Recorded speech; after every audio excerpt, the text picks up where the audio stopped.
आप सब अच्छे होंगे। आज की क्लास में हम पढ़ने वाले हैं क्लास 11th इंग्लिश का हॉर्नबिल बुक से chapter number 1 the portrait of a lady. ठीक है, इसके राइटर है खुशवंत सिंह। सबसे पहले पोर्ट्रेट वर्ड का मीनिंग समझते हैं। पोर्ट्रेट वर्ड का दो मीनिंग होता है।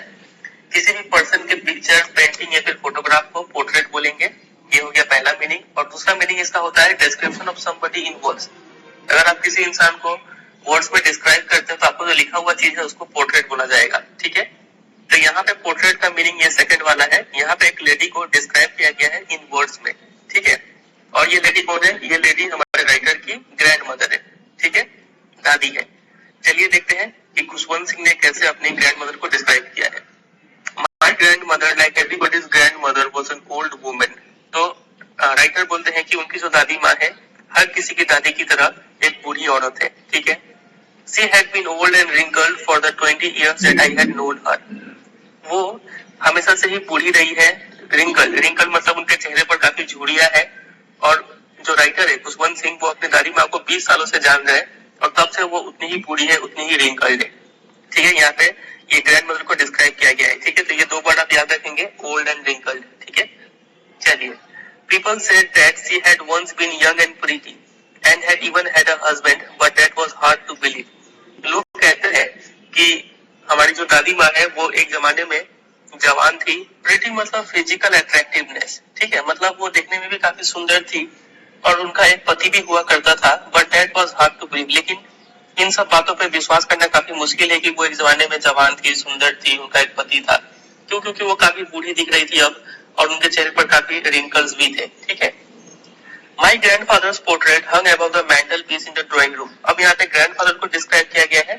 उनका जो पोर्ट्रेट है मतलब उनका जो पिक्चर है वो मेंटल पीस के ऊपर टंगा हुआ था। मेंटल पीस क्या होता है? जो फायर प्लेस होता है उसके ऊपर एक छोटा सा सेल्फ रेक होता है, उस रेक को मेंटल पीस बोलते हैं। तो उसके ऊपर दादाजी का जो पिक्चर है वो टंगा हुआ था इन द ड्राइंग रूम। ठीक है, वो कैसे दिख रहे थे? He wore a big turban and loose fitting clothes। एक बड़ा सा पगड़ी अपने सिर पर पहने हुए थे और ढीले ढाले से कपड़े पहने हुए थे। His long white beard covered the best part of his chest and he looked at least 100 years old।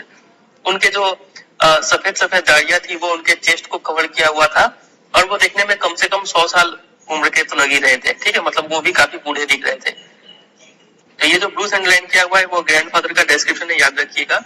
He did not look the sort of person who would have a wife or children। He looked as if he would only have lots and lots of grandchildren। इनको दादाजी को देख के ऐसा नहीं लग रहा था कि उनका कोई बीवी होगा या फिर बच्चा होगा। उनको देख के सबसे पहले मन में एक ही ख्याल आता है कि उनका सिर्फ बहुत सारा क्या होगा, पोते पोतियां होंगी। ठीक है, क्योंकि वो काफी बूढ़े दिख रहे थे। As for my grandmother being young and pretty, the thought was almost revolting।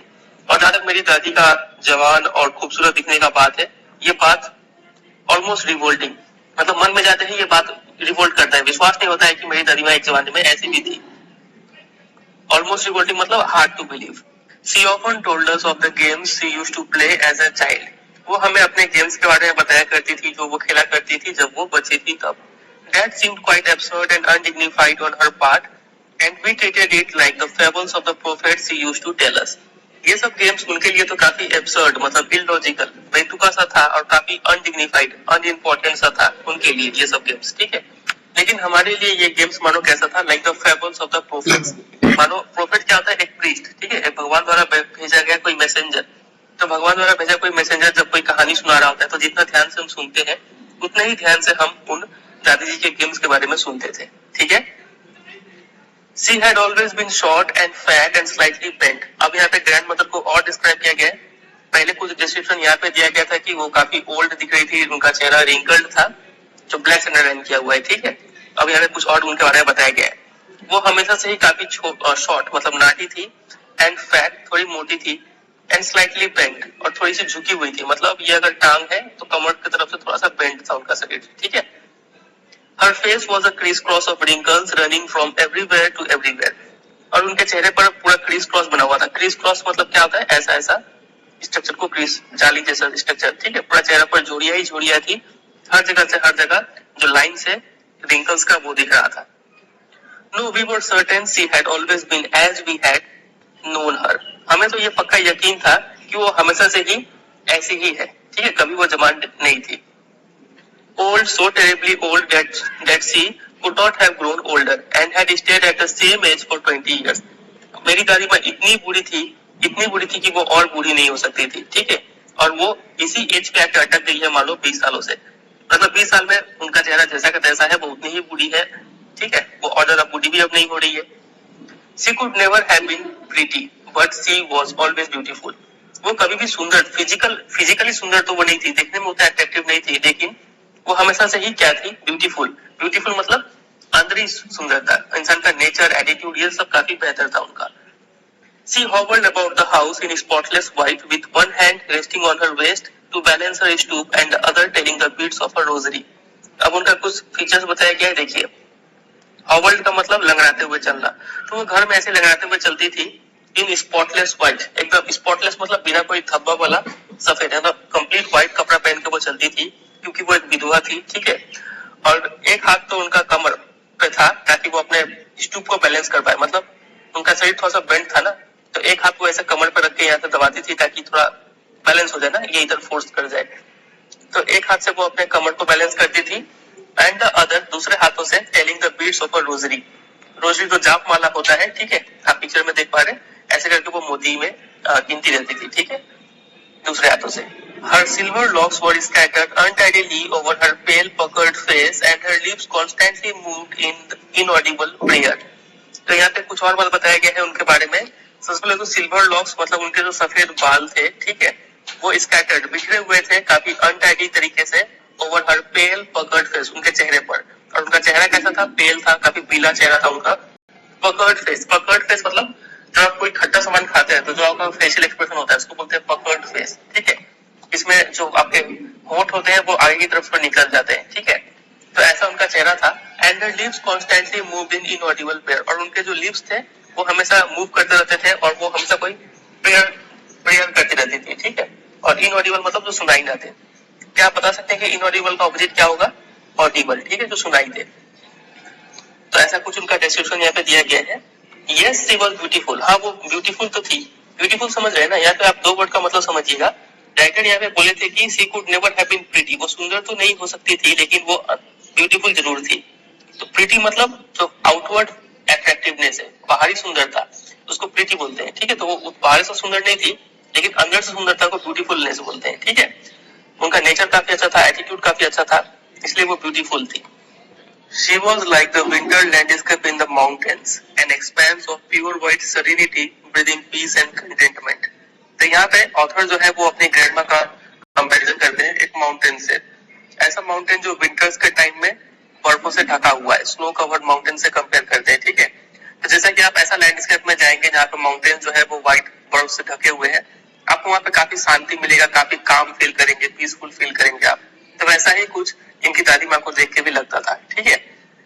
Serenity का मतलब होता है स्टेट ऑफ बीइंग काम एंड पीसफुल, और कंटेंटमेंट का मतलब होता है फीलिंग ऑफ हैप्पी सेटिस्फैक्शन।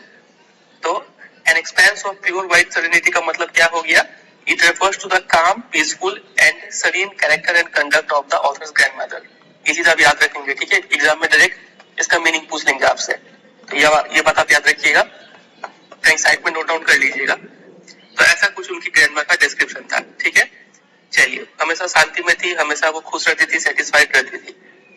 तो अभी तक हमने ग्रैंडमा का डिस्क्रिप्शन देख लिया, वो उनका नेचर कैसा था, ठीक है, वो दिखने में कैसी थी, फिजिकल अपीयरेंस कैसा था, और साथ ही साथ बीच में हमने थोड़ा सा ग्रैंडफादर का डिस्क्रिप्शन भी देखा था।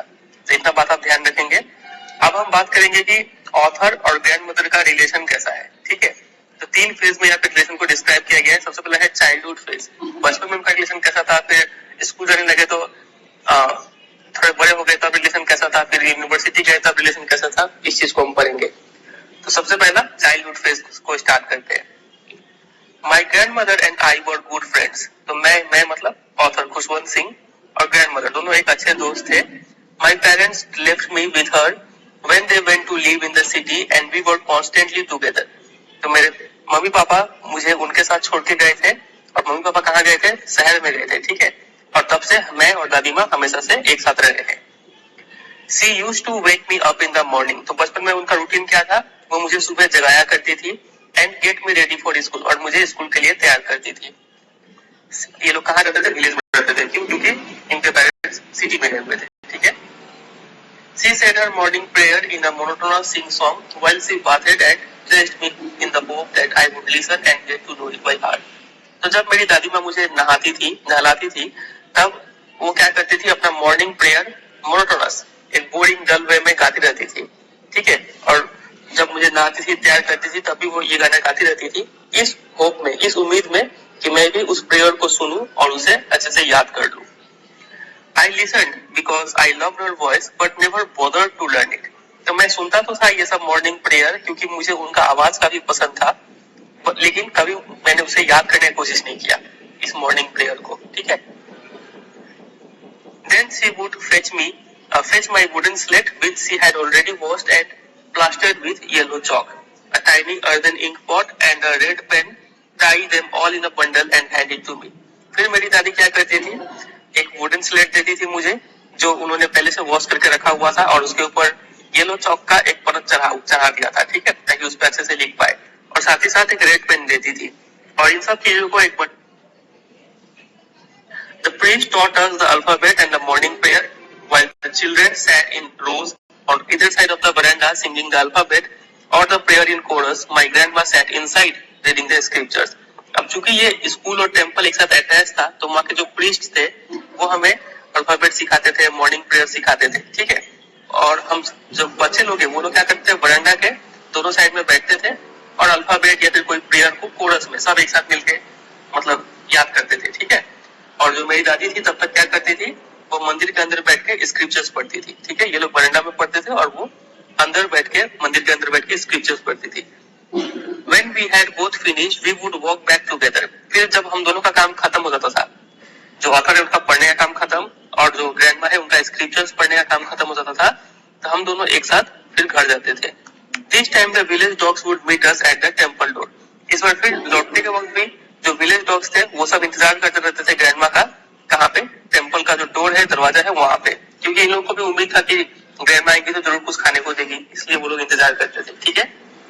They followed us to our home, growling and fighting with each other for the chapatis we threw to them. तो फिर वो हमारा पीछा करते करते हमारे घर तक आते थे, ग्राउलिंग करते हुए। ग्राउलिंग, आप इस साउंड को सुनिए, इसको बोलते हैं ग्राउलिंग करना।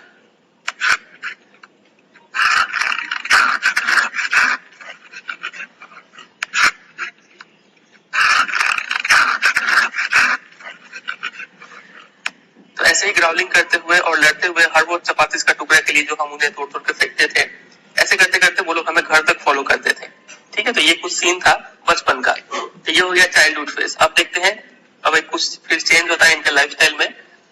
When my parents were comfortably settled in the city, they sent for us. They sent for us का मतलब होता है they called us, ठीक है, उन्होंने बुलावा भेजा। तो जब मेरे पेरेंट्स सिटी में जाकर ऐसे सेटल हो गए, यहाँ पे लिखा था ना, उनके जब पेरेंट्स सिटी में गए थे तब इनको एक साथ रहना पड़ा था। तो जब वो लोग सिटी में जाकर सेटल हो गए तो उन लोगों ने हमें बुला लिया। अब ये जो बुलावा था यही क्या था, टर्निंग पॉइंट था इन आवर फ्रेंडशिप। हमारा दोस्ती में एक नया मोड़ था, ठीक है। इसके बाद काफी चीज चेंज हो गया। क्या क्या चेंज हुआ देखिए। Although we shared the same room, my grandmother no longer came to school with me. हम लोग एक ही रूम में रहते तो थे, सोते थे, लेकिन मेरी दादी माँ मुझे स्कूल छोड़ने नहीं आती थी। क्यों? क्योंकि I used to go to an English school in a motor bus. मैं इंग्लिश स्कूल में जाता था, एक मोटर बस में जाता था, तो दादी वहाँ पे क्या करेगी आगे, ठीक है। There were no dogs in the street, रास्ते में ना कोई कुत्ते थे, and she took to feeding sparrows in the courtyard of our city house. तो इस बार चूंकि डॉग्स नहीं है स्ट्रीट्स में, तो ग्रैंडमा किसको फीड करती थी, स्पैरोस को फीड करती थी घर के आंगन में, ठीक है। तो इस बात को याद रखिएगा, ठीक है। पहले डॉग्स को फीड करती थी, फिर बाद में स्पैरोस को फीड करने लगी। As the years rolled by, we saw less of each other. Years rolled by मतलब years passed by. तो जैसे जैसे साल गुजरते गए हम लोग एक दूसरे को बहुत कम देखने लगे, सब हम काफी बिजी होते चले गए, ठीक है।